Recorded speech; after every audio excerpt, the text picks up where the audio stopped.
What's up, y'all? This is your boy Eddie Jackson. Welcome back to the Drop That Podcast. Well, this episode is brought to you by Layback TV, okay? Over 10,000 channels, movies on demand, every sports channel, all the languages, all the HBOs that you could possibly fucking imagine. So you don't acquire HBO Max because they are taken over by Netflix.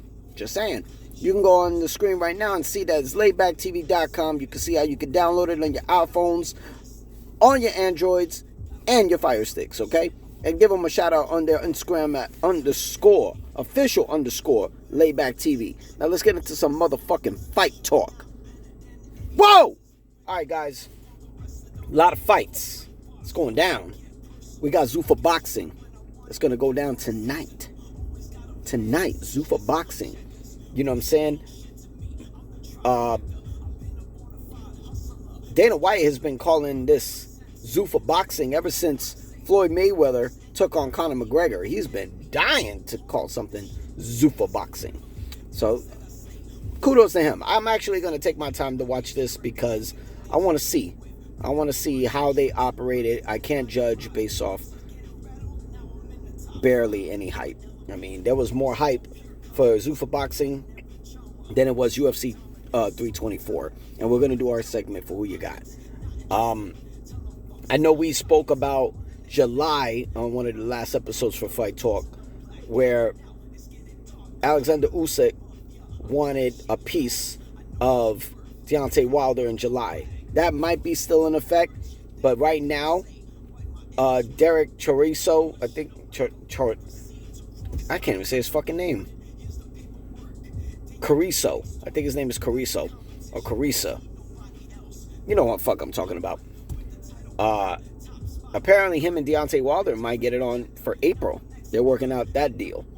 And that Alexander Usyk's team are testing the waters to see if they can get Andy Ruiz in the ring. But now Tyson Fury is putting up posts that he wants Andy Ruiz. I see we got a problem. Personally, I don't want to see Andy Ruiz versus Tyson Fury. I think Tyson already had his shot. He wants to get back to the title on a trilogy. This is the fights that we need. Definitely Deontay needs to get on with Derek. That'd be a fight. Tyson Fury needs to face Anthony Joshua. That's a given for the UK personally. And Andy Ruiz will be a great challenge for Alexander Usyk. I think that's perfect. It's not hard. It's not rocket science. But hopefully they can get it done. Let's not waste any time. We got UFC 324 going down tomorrow. Tomorrow. Okay, live.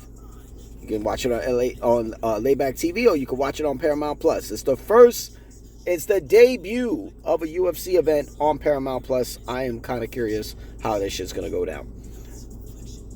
With that being said, let's go from bottom to top on the fights I fucking care about. Okay? It's going to be Michael Johnson coming back to take on Alexander Hernandez. I'm going to go with the guy who's big fight, more experienced. You know what I'm saying? Former Black Zillion, Michael Johnson. I'm going to go with Johnson on this one.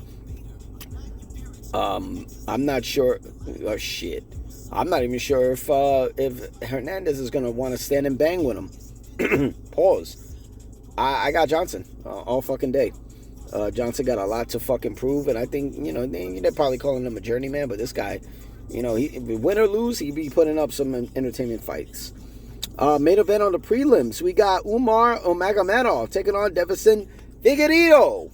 We got former bantamweight title challenger taking on former two-time UFC flyweight champion. I want Figgy to be the victor, but I feel like Umar's going to go with the safest route, and I think he's going to go with the safest route. Personally. Yeah. I think Umar is going to play it safe, and he's going to grapple to his fucking face is red. So I guess I got Umar Nurmagomedov, but I really hope Figgy comes out. You know what I mean? He's short for the 135-pound division, but having a former champion at flyweight, you know, we seen how it goes. It could be exciting, it could be not. You know what I'm saying? Main card, we got what was it? We got Silva versus Allen. Whoo! Arnold Allen. I don't know. I don't think Allen gonna pull this off. To be honest, I don't think he's gonna pull it off. I think Silva is gonna shock the world. You know what I'm saying? I got Silva. I got a fighting nerd. Silva is like fucking flames when it comes down to like the cage. You know what I'm saying? You know, out of the fighting nerds, Silva and Pratas is my favorite. You know what I mean? Carlos Pratas and Jean Silva, like, those are my favorites. Silva, he's got a statement to make after his fight with Diego Lopez. He's got a statement to make. He came so close. He would have been in that title shot with Volk. This definitely keeps him in the conversation. So I got Silva all the fucking way. This was supposed to be in the prelims, but with the elimination of Harrison versus Nunes, it was supposed to be Alexa Grasso taking on Rose Namajunas. Something happened with Alexa. Natalie Silva got into the mix. So Natalie Silva and Rose Namajunas, Thug Rose Namajunas, make sure you get that shit correct. They're going head to head, and apparently with a win, apparently they were sort of given a heads up that the winner of this gets Valentina Shevchenko. I mean, my thing is, why the fuck? You two have been itching and clawing to get a shot, and you're not getting a shot in the past because you weren't good enough yet. So higher ranked fighters were taking on Valentina, and now being told you get a shot if you win, you decide to go on interviews and just talk about Valentina. Rose is talking past Silva. Silva's talking past Rose. What I don't fucking get. I don't. You guys still got to deal with each other before you're dealing with Valentina, because dealing with Valentina is not a fucking, like, that's a tall fucking order. Did we see what Valentina did with Zhang Weili? She made it look easy. Easy. Hell, I was wrong. I was going for Zhang Weili. I thought she was going to fucking surprise everybody and give everybody a fucking reality check. No, Valentina showed, yo, I'm that bitch at 125. And this is what Rose and Silva are actually using their platform to do. Talk about the next fight. I'm going for Thug Rose because I'm more of a fan of hers. But they're making a fucking mistake with this, yo, to be honest. They both need to shut the fuck up. Period. Alright, Acosta taking on Derek Lewis. I'm going with the most fresh heavyweight to shock the world. I think they're going to stand and bang. And Acosta is going to show, yo, I'm the real deal. I'm coming for whoever is at heavyweight, rather if it's John Jones, Alex Pereira, Cyril Gane, or the champ, Tom Aspinall. I got Acosta all fucking day. Sorry, Derek. Derek is one of my favorites. He's definitely funny, but you know, he's hilarious. He's hilarious, and he gives outstanding fights. But I don't know if he's really giving a shit about going for the heavyweight crown or not. You know what I mean? All the prime elite are no longer there, and this motherfucker don't probably give a shit. You know what I'm saying? Get your check. Do you, bro? I guess that one shot he had against DC was enough. Moving on. We got a new co-main event after Kayla Harrison dropped out of her fight with Amanda Nunes due to a neck injury that she had to get surgery on. So that fight is postponed, most likely June or July. We got the new co-main event is Sugar Sean O'Malley versus Song Yadong.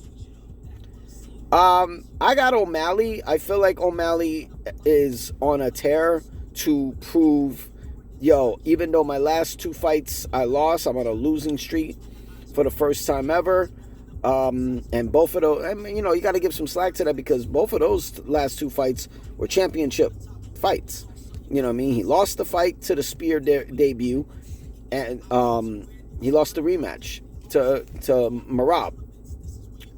And let's be honest, Dana White and the UFC need O'Malley to win this, so you got a title fight at the White House with Sugar Sean O'Malley and Peter Yan rematch for the belt this time.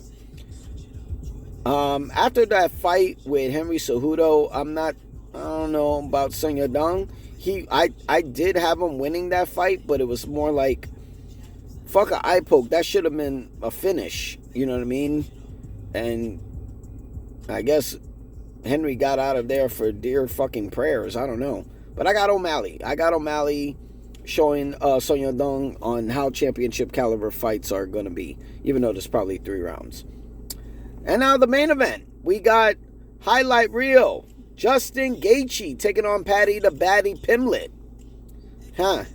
For the interim lightweight championship. It was supposed to be Ilia Topuria taking on Paddy Pimblett in the main event for the title.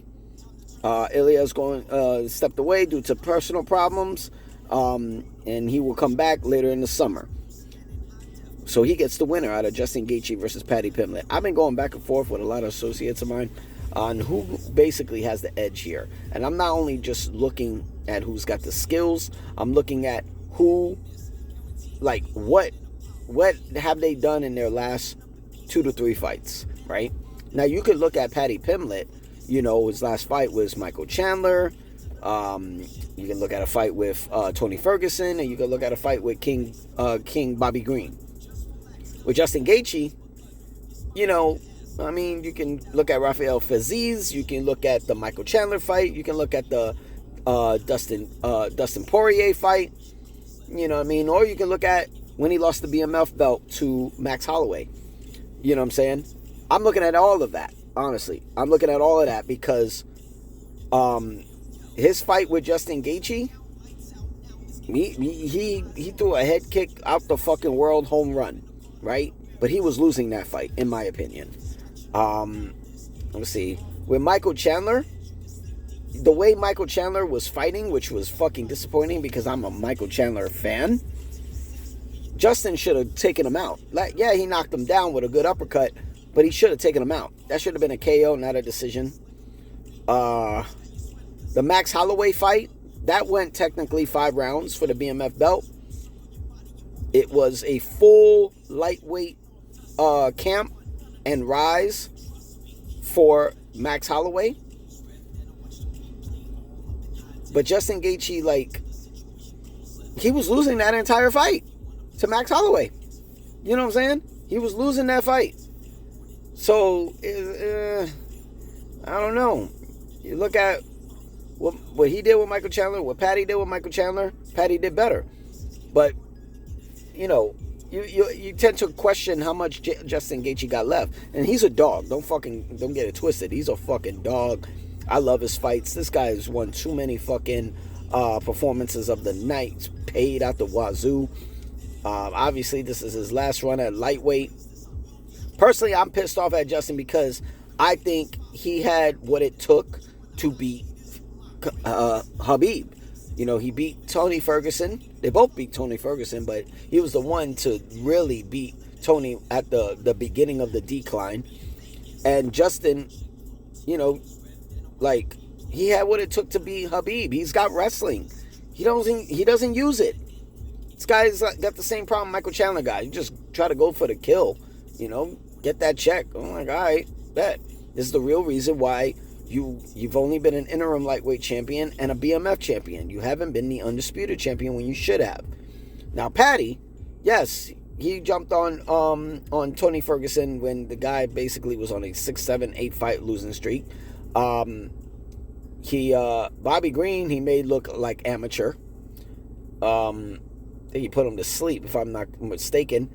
And Michael Chandler, that was a highlight reel. And he has tools. And he uses them. He's got the strikes, he's got the grappling, he's got the submission.